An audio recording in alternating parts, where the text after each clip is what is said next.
and God is empty, just like me.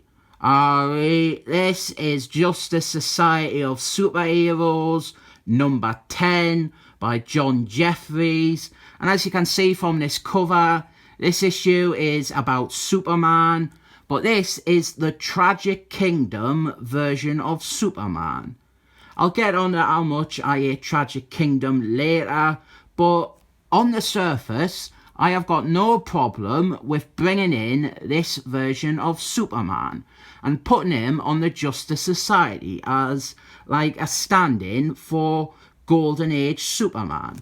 I'm a big fan of Golden Age Superman. I like the idea Superman fought in the war and him having greying hair.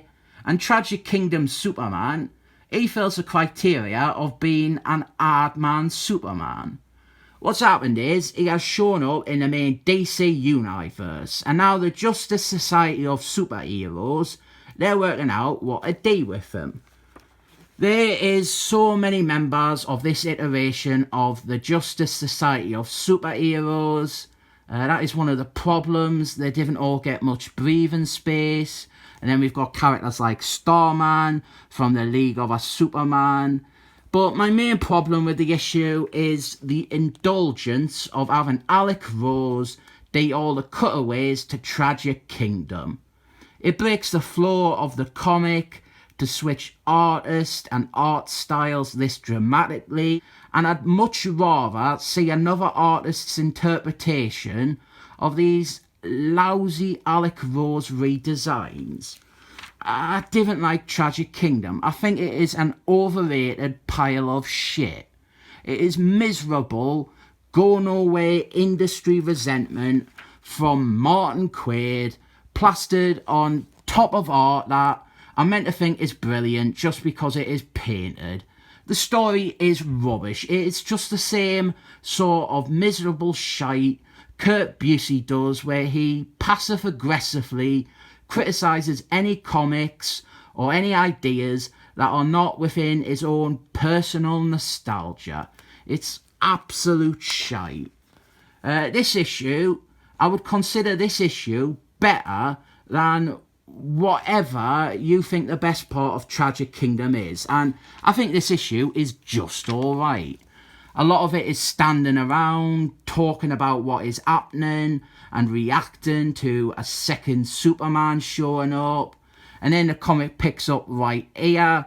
Obsidian Man, he shows up and he gets the most today that he's gotten a day in years. He has a nice long chat with Hardman Superman. Then we have got a little subplot with Mr. Terrificals and Captain Mid-Nite.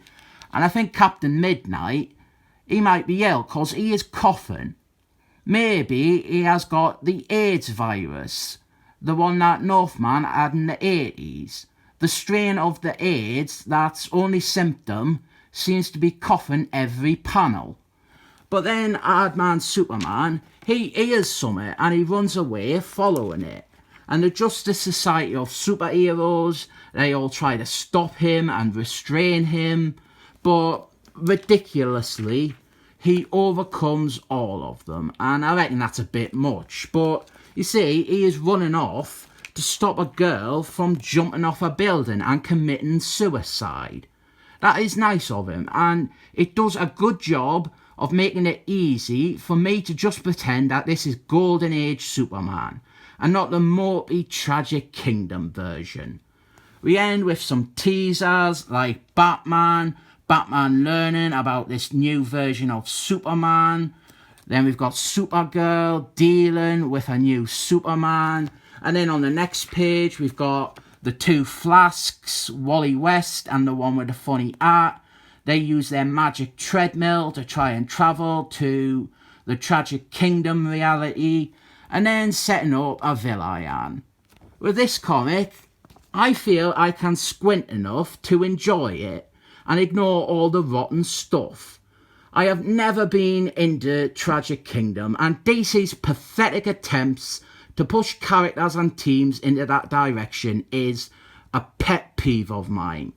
They did it with Captain Ataman. They changed his design to the Alec Rose one. They did it with the Tiny Titans. They did it with this. They did it with everything. They need to get over that sad sack fallacy of Tragic Kingdom. And until the day, I cannot give this any more than a 7 thumbs up.